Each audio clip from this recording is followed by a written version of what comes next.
Donald Trump is taking aim at one of the biggest names in American farming. His promise? A 200% tariff on John Deere products not made in the United States.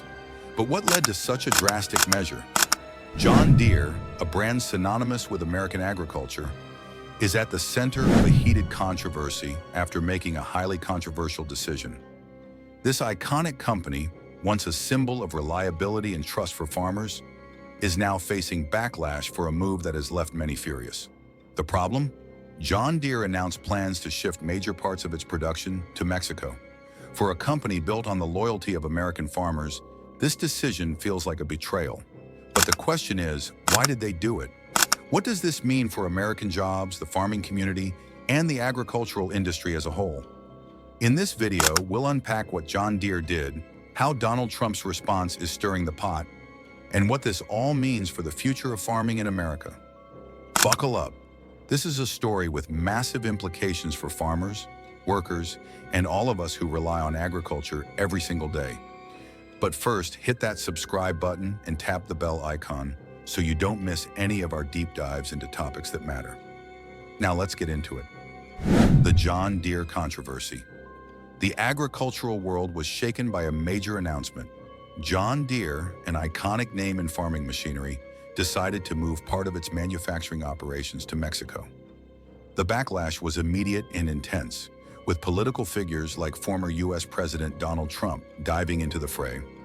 Trump, known for his strong stance on trade policies, issued a stark warning: a potential 200% tariff on all products made by John Deere if they followed through on their relocation plans. Let's break this down. A tractor that currently costs $100,000 could jump to an eye-watering $300,000. The implications for farmers and the broader agricultural sector would be catastrophic. During a recent policy roundtable in Pennsylvania, Trump accused John Deere of betraying American farmers and manufacturers. He argued that outsourcing jobs to Mexico directly harms not just those employed by John Deere, but also the small communities that rely on these manufacturing plants for economic stability. Trump's proposed tariffs align with his broader America First philosophy, aiming to keep jobs and industries firmly rooted in the United States. John Deere's defense faced with such a fiery political backlash. John Deere defended its decision by pointing to economic necessities. The company emphasized its ongoing commitment to U.S. manufacturing, highlighting its workforce of approximately 30,000 employees across 60 facilities nationwide. Yet these assurances haven't calmed the outrage. Industry experts warn that steep tariffs could inadvertently harm the very farmers they aim to protect. Higher equipment costs might force farmers to turn to foreign-made alternatives, disrupting the agricultural supply chain and introducing new vulnerabilities. Adding to the controversy, Senator Elizabeth Warren has been vocal about John Deere's restrictive repair practices.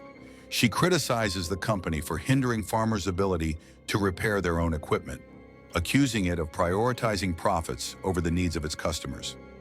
Her concerns resonate deeply in rural America, where self-sufficiency is more than a value. It's a way of life. The right to repair movement. The heart of this issue lies in a growing grassroots movement, the right to repair. What began as a quiet frustration among farmers has blossomed into a full-blown campaign for consumer rights. This movement isn't just about fixing broken machinery, it's about reclaiming control in an increasingly corporatized and technology-driven world.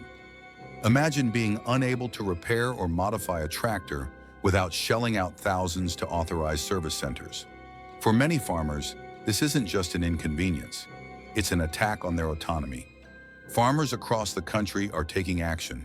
They're filing lawsuits, lobbying legislators, and even hacking their own equipment. At the DEF CON security conference, a hacker named Sick Codes demonstrated a jailbreak for John Deere tractors, granting farmers unprecedented access to their machinery.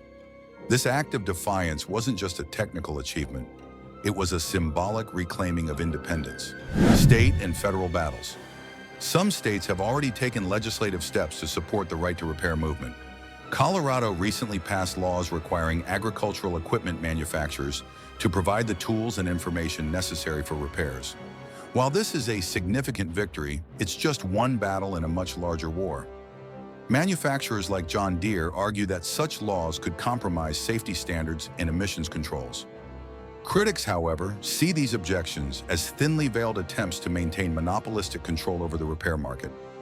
Farmers, backed by advocacy groups, are pushing for broader, nationwide changes. Their efforts could lead to sweeping reforms that reshape not only agriculture, but also consumer rights in other industries, from electronics to automobiles.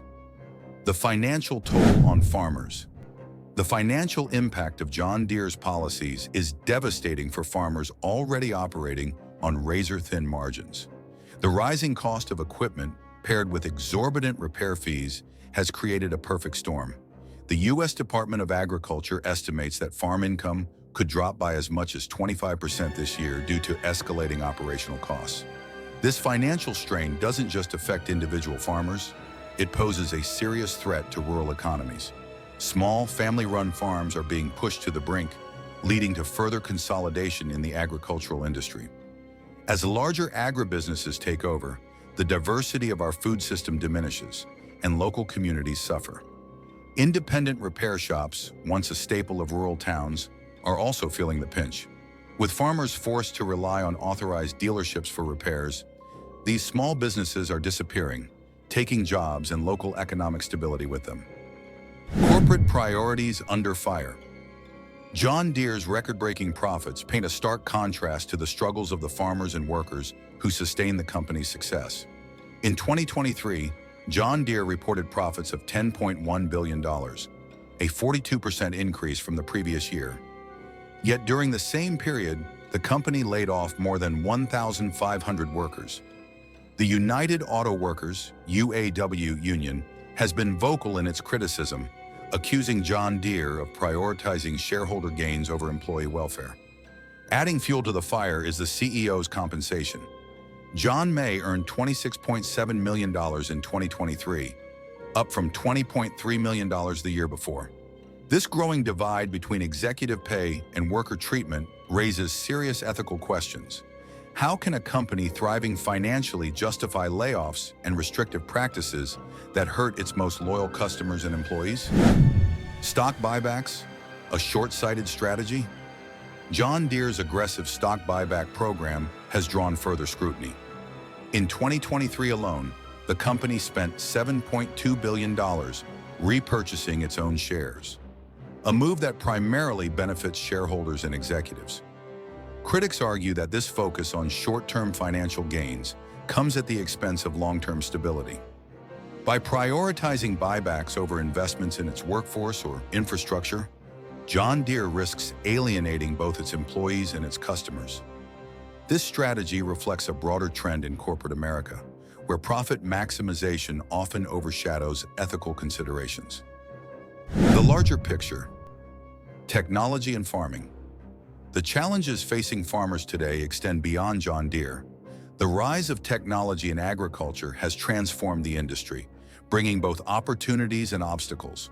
Modern tractors are marvels of engineering, equipped with advanced software that can optimize planting, harvesting, and even soil health analysis. But with these advancements comes a new set of challenges: the need for specialized knowledge, the financial burden of high-tech machinery, and the loss of traditional skills. For many farmers, adapting to this new reality feels like an uphill battle. Learning to navigate complex software systems is both time-consuming and expensive, creating a divide between large agribusinesses and smaller, family-run farms. The ethical dilemma. At its core, the John Deere controversy raises a fundamental question. What does it mean to be a responsible corporation in today's world? Farmers are not just customers, they're partners in a shared mission to feed the world. By prioritizing profits over accessibility and fairness, companies risk undermining the very communities they depend on. The right to repair movement is a rallying cry for change. It's about more than just fixing machinery. It's about challenging a system that prioritizes corporate control over consumer rights. As we navigate these complex issues, one thing is clear: the future of farming and consumer rights more broadly depends on the choices we make today. Do we accept a world where corporations dictate our options, or do we stand up for transparency, fairness, and autonomy? The right to repair movement offers a blueprint for a more equitable future, but it requires collective action. Farmers, consumers, and lawmakers must work together to demand change. By supporting legislation, boycotting restrictive practices, and advocating for transparency, we can create a world where innovation serves everyone, not just a privileged few. So what do you think? Is the fight for the right to repair a cause worth championing? Let us know in the comments below. And as always, thanks for watching. See you in the next video.